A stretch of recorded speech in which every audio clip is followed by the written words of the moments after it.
함께 나눌 하나님 말씀은 마태복음 5장 3절부터 10절까지 말씀입니다. 신약성경 5페이지 마태복음 5장 3절부터 10절까지 말씀 봉독합니다.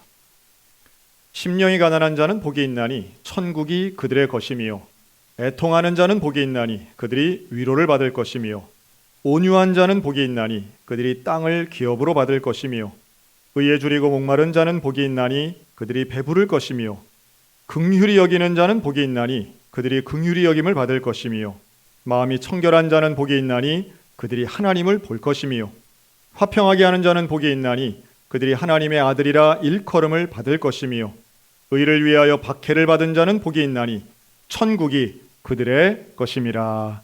아멘. 사랑하는 성도 여러분, 한 주간 평안하셨습니까? 우리 하나님의 은혜가 우리 모든 성도들과 날마다 함께 하시기를 주님의 이름으로 축원합니다.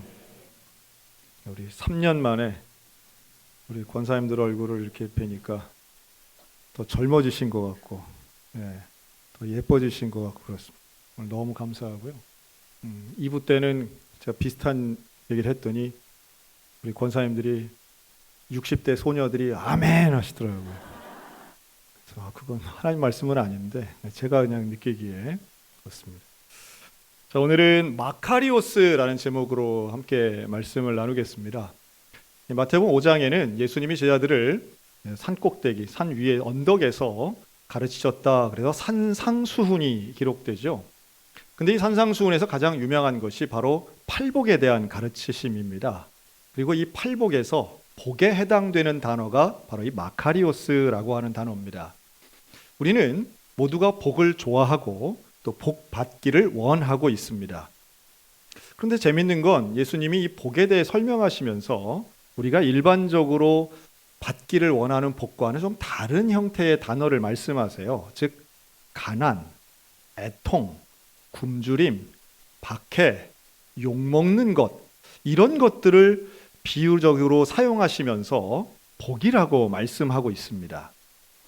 조금 낯설죠? 왜냐하면 아무리 좋게 표현해도 가난한 것을 복이라고 여기지는 잘 않기 때문입니다. 그러니까 예수님이 이렇게 물론 심령이 가난하다라고 말하셨기 때문에 이건 우리 마음 상태, 영혼이구나 라고 하지만 누가복음에는 이 비슷한 이야기를 분명히 심령이 아니라 그냥 가난한 사람으로 말씀하시고, 우리가 잘 아는 부자가 천국에 들어가는 것은 낙타가 바늘길을 통과하는 것보다 더 어렵다고 말씀하시면서 실제로 물질의 부요함 자체에 대해 재평가하시는 모습을 볼 수가 있습니다. 그래서 이 팔복은 어떤 면에서는 우리에게 진짜 복이 무엇인가에 대해서 가르치고 있는 내용이고요. 또 내가 생각하는 복과 하나님이 말씀하시는 복이 다르다면 이건 심각한 문제 아니겠습니까? 내가 생각하는 복에 대한 개념을 좀 바꿔서 주님이 말씀하시는 복을 온전히 깨달아 하나님이 주시는 진짜 복을 받아 누리는 이 시간 되시기를 주님의 이름으로 축원합니다. 그렇다면 우리가 일반적으로 생각하는 복이 있죠. 다시 말해 만사형통이 대부분의 대표적인 단어일 겁니다. 만사형통. 모든 일이 그냥 내가 원하는 대로 되는 것. 이게 만사형통 아니겠어요? 그런데 정말 성경이 말씀하는 복이 그런 복일까요? 내가 원하는 대로. 그래서 병도 안 걸리고 하는 건 다 잘 되고 그냥 소위 말해 행운도 누리고.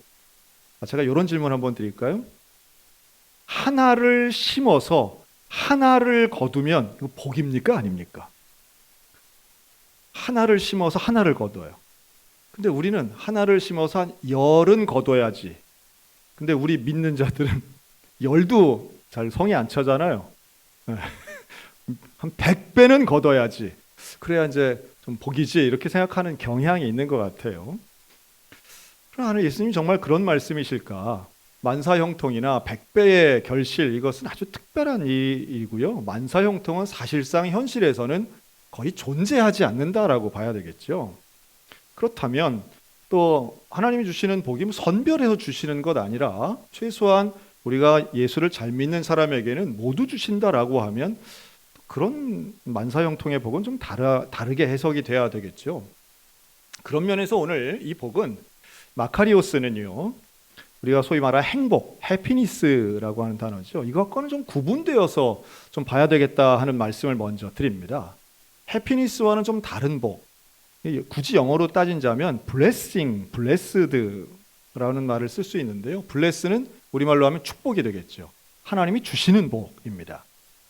어떤 행운이나 또는 감정의 복이 아니라, 기분이 좋아지는 복이 아니라 하나님이 주시는 근본의 복. 근데 이 bless는요, 어디서 왔느냐 하면 bleed에서 옵니다. bleed는 피를 흘리다라는 뜻이거든요.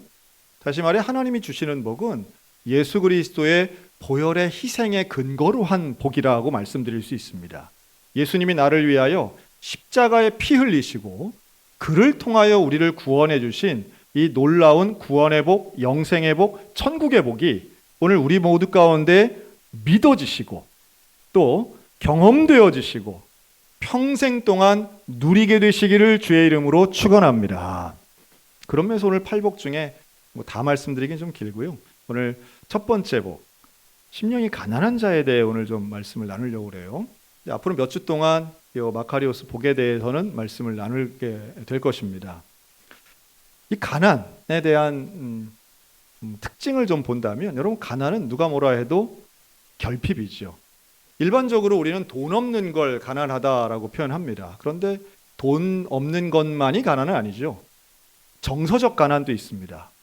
돈이 아무리 많아도 이 정서적 가난, 사회적 가난에 해당되시는 분들은요, 사람이 없고 친구가 없습니다. 교류가 없어요. 다른 사람을 이해하거나 배려하는 것도 없습니다. 그것도 상당히 불행한 일이죠. 소위 말해 돈만 많은 거죠. 오늘 영적인 가난도 사실은 그런 측면에서 우리가 이해하면 조금 더 쉽게 이해할 수 있습니다. 사람은 누구나 결핍이 있습니다. 그 없는 결핍을 채우려고 하는 게 일종의 인생의 방향이고 가치관이 되곤 합니다. 그래서 어떤 분들은 가난에 대해서 너무 지긋지긋한 가난 때문에 나는 돈 벌 거야, 돈에다 모든 걸 올인하시는 분들도 있고요. 또 어떤 면에서는 이제 우리가 콤플렉스라고도 말하는데, 이런 자신만이 가지고 있는 그 결핍을 채우기 위해서 때로는 가면을 쓰기도 하고, 때로는 최선의 노력을 하기도 하고, 그것을 내가 아닌 다른 사람을 대리적으로 채우기도 합니다. 대개는 자녀가 되겠죠. 그래서 제가 지금 생각해 보니까 저희 아버지가 좀 그러셨던 것 같아요. 저희 아버지는 두 가지의 컴플렉스가 있으셨던 것 같아요. 그 두 가지는, 첫째는 학력 컴플렉스, 대학을 가지 못하신 것에 대한 컴플렉스가 있었고, 또 하나는 이 외모 컴플렉스가 있으셨는데 키가 작으셨습니다. 160이 안 되는 작은 키였어요. 이 두 가지를 어떻게 극복하셨나, 극복이라기보다는 극복하려고 노력을 많이 하셨는데, 그 중에 하나가 이 작은 키에 대한 컴플렉스는 본인이 운동을 하셔서 좀 극복하시려고 했던 것 같아요. 그래서 운동을 정말 열심히 젊은 날 하신 거죠. 그래서 제가 지금도 기억에 어린 제 동생과 함께 학교 운동장에 가서는 평행봉을 이제 하시는 거예요. 실제로 몸도 좋으셨지만 저는 그 평행봉에 이렇게 왔다 갔다 스윙이라고 그러죠. 하고선 위로 한 바퀴를 돌아서 턱 잡는 그 아버지의 모습을 제가 본 적이 있습니다. 그 30대 후반이거든요. 그 나이가. 그냥 다 아버지들은 다 그런 거 잘하는 줄 알았어요. 근데 저도 그런 걸 못하고 참 되게 열심히 하셨다 하는 생각이 들고요. 그래서 저한테는 아버지가 작아 보인 적이 한 번도 없었던 것 같아요. 항상 운동하시고 몸이 좋으니까요. 힘이 세고. 두 번째, 학력 컴플렉스는 바로 이 부분이 상당히 약점이셨던 것 같은데요. 이걸 극복하기 위해서 저와 제 동생을 어떻게든 공부시키려고 애를 쓰셨습니다. 이 자기의 노력으로 성취를 이루신 분들은 자신감이 있죠. 자수성가하신 분들이 그래서 참 맨바닥에서 맨주먹으로 어떤 걸 성취하신 분들은 대단하신 분들 같아요. 특히나 우리 20세기 대한민국 사회에서 고향 등지고 와서 맨주먹으로 일으키신 분들 되게 실향민들 계십니다. 피난 와가지고 정말 어렵고 가난한 가운데에도 뭔가 자기 가문을 위해서 일으키시는 사업자들은 대단히 존경받을 만한 분들인데, 이분들의 이면의 단점은 뭐가 있냐면 다른 사람의 불행에 대해서 폄훼한다는 겁니다. 그 왜 게을러? 노력하면 되지. 애써야지. 지금 잠이 오나? 공부하면 되고 일하면 돈 벌 수 있는데 왜 그렇게 남 탓하고 게을러지나? 이런 이야기들입니다. 저희 집안이 실향민 집안이기 때문에 그런 생각들이 많았던 것 같아요. 누굴 의지하거나 이러지 않고 내 힘으로 일어서야 된다. 그래서 아마도 그 대학을 안 가셨던 이유도 고등학교 졸업과 함께 가난한 집안, 그래도 이렇게 해야 되겠다 하는 생각으로 돈 버는 것에 집중하셨던 것 같습니다. 그래서 작은 사업체를 운영하고 30대에 사업을 하셨어요. 그러니 서울 변두리에 있던 천호동에서 잠실로, 잠실에서 대치동으로, 당시에 좋은 학교에 있던 강남으로 이사 갈 수 있었던 30대의 아버지였습니다. 자신감이 넘쳤고 저희 두 아들 앉혀놓고는 항상 할 수 있다는 긍정적인 가르침을 주셨습니다. 냉정하게 생각해도 그때 저희 집은 참 행복했던 것 같아요. 제가 저희 목사 친구들하고 그런 얘기 하는데요. 그때 우리 집은 행복한 불신 가정이었다라고 말합니다. 여름이면 바닷가로 늘 놀러 가고요. 방학이면은 버스를 대절해서 아버지 친구분들이랑 같이 여러 집들이 함께 여행 다니고, 주말이면 네 식구가 같이 자전거 타고 서울 시내를 돌아다녔습니다. 그러니 특별히 부러울 것도 없고 잘못된 것도 없었죠. 그러다 문제가 발생합니다. 아버지가 부도를 맞습니다. 근데 부도를 맞는 것도 사실은 경제적인 어려움으로 분명히 그런 어려움을 당했지만, 저희가 생각하고 경험한 거는 집이 좀 달라진 것뿐이었어요. 강남에 있는 넓고 좋은 아파트에 살다가 좁은 집으로 갑니다. 방이 하나짜리로 가고, 그것도 생각해보니까 월세집을 다닌 거예요. 그래서 1년에 몇 번씩 이사도 하고 이삿짐을 풀었다 쌌다 했습니다.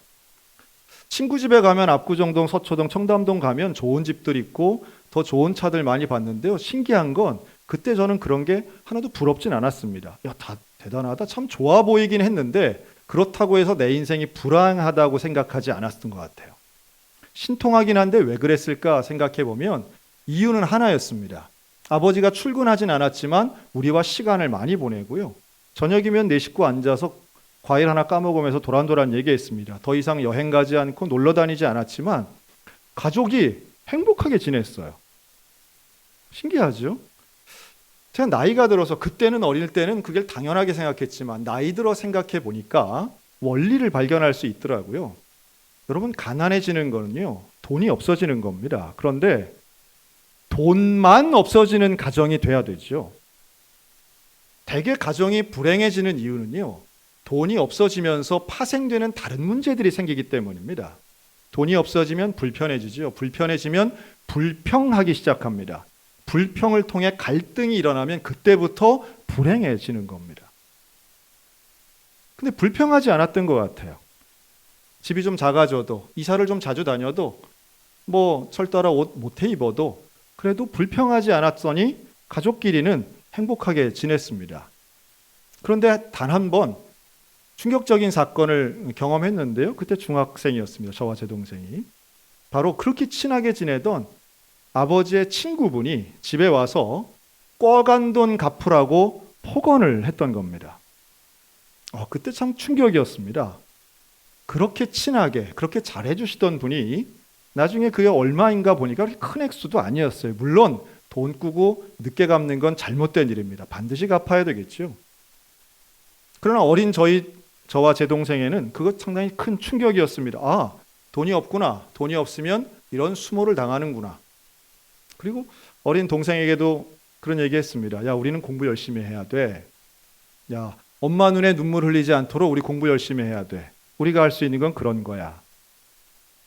네 식구는 행복했지만 돈 없는 가난의 아픔은 분명히 존재했습니다. 그런데 우리보다 아버지의 고민은 더 컸던 것 같아요. 헤어날 수 없는 가난, 그리고 극복할 수 없는 문제 앞에, 그리고 큰아들은 이제 다리를 다쳐서 집안에 누워있기 시작했고요. 또 공부 잘했지만 막내 아들은 아토피가 심했는데 병원에 갈 수 없었습니다. 그때 저희 아버지가 선택한 것은 결국 하나님 앞에 무릎 꿇는 일이었습니다. 하나님, 우리 가족을 좀 일으켜주세요. 살려주세요. 내 두 아들 공부할 수 있게 해주세요. 아마 그렇게 기도했던 것 같아요.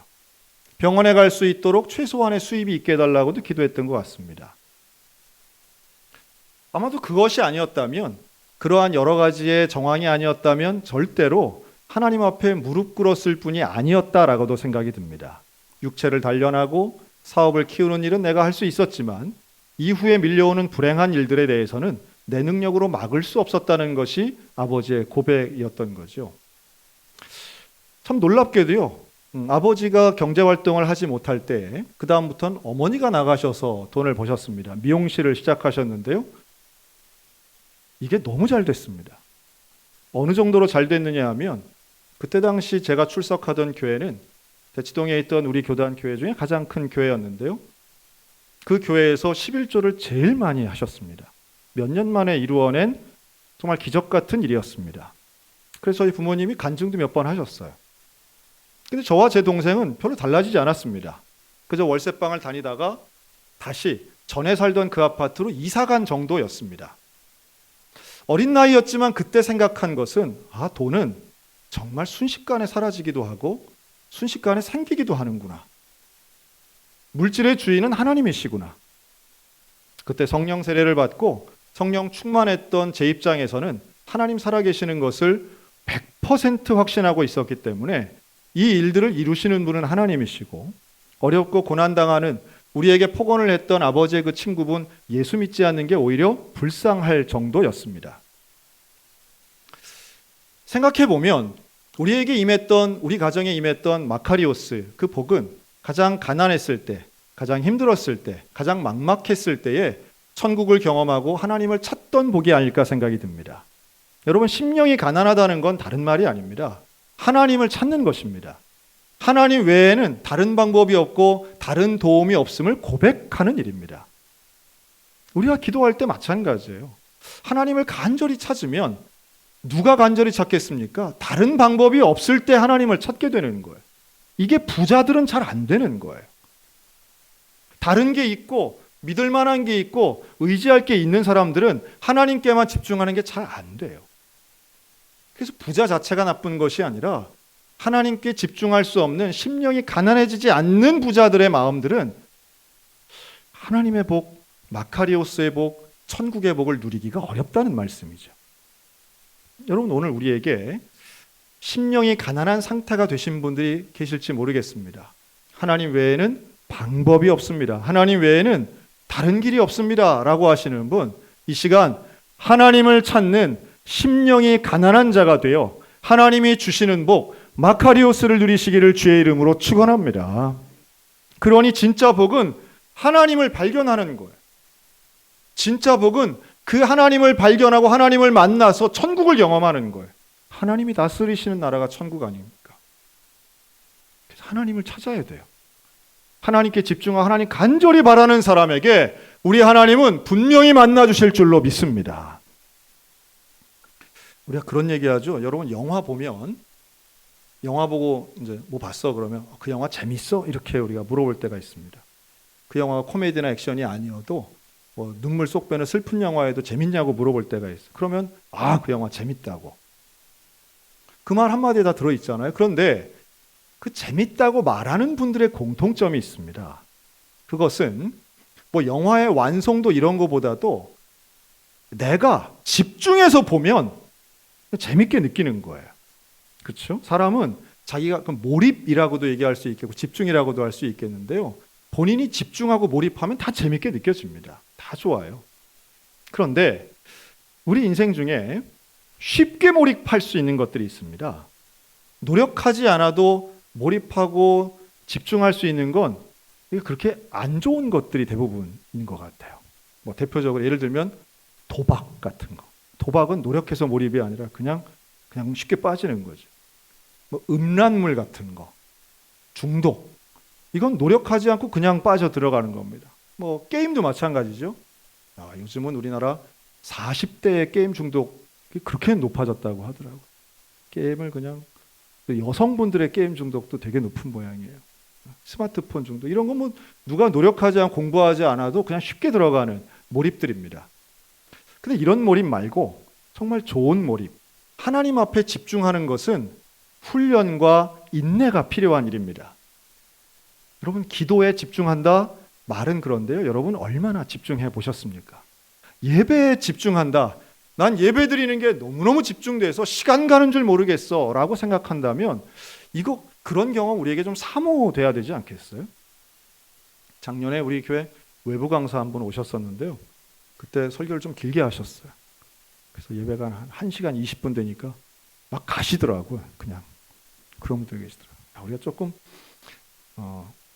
물론 뭐 여러 가지 이유가 있겠지만 그렇죠. 우리가 좀 시간에 대해서도 집중하면 사실 시간 보지를 않아요. 그런데 집중하지 않으니까 뭐 기도를 해도 뭘 이렇게 길게 해. 찬양을 해도 이제 그만하지. 뭐 이런 생각이 든단 말이죠. 지난주에 우리 교회는 청소년 겨울 수련회를 했습니다. 청소년들이 모여서 겨울 수련회를 했는데요. 얘네들이 저녁 집회에 저녁을 한 5시 반쯤부터 먹고 7시 전부터 찬양을 합니다. 찬양하고 설교 듣고 기도하고 또 찬양하고 기도하고. 여러분 몇 시간 했을 것 같아요? 매일 저녁마다. 애들이 7시 전에 시작한 찬양 집회가요. 매일 저녁 12시 넘어서 끝났습니다. 5시간. 믿어지십니까? 2023년도에 5시간 동안 찬양하고 기도하는 청소년들이 있습니다. 아마 여기 계신 분 중에 나는 평생 한 번도 그래 본 적이 없는데 이런 분 계실지 모르겠어요. 또 어떤 분은 나도 젊을 땐 그랬는데 뭐 이런 분 계실지 모르겠어요. 그러나 어떤 사람에게는 현재 진행형입니다. 어떤 분들은 직분이 있어도요, 일주일 내내 1시간도 기도하지 않으세요.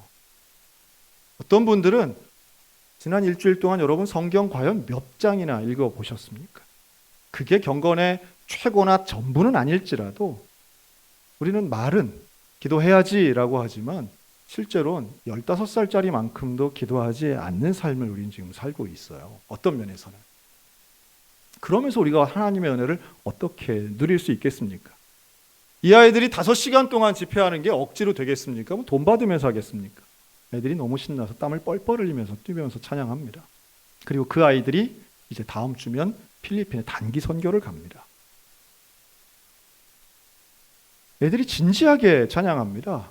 통곡하며 찬양하고요. 울면서 기도합니다. 뭘 그렇게 15살짜리가 회개할 게 많겠어요. 그런데 하나님 앞에 기도하자 그러면 엉엉 울면서 기도합니다. 물론 저는 오랫동안 그걸 경험을 했어요.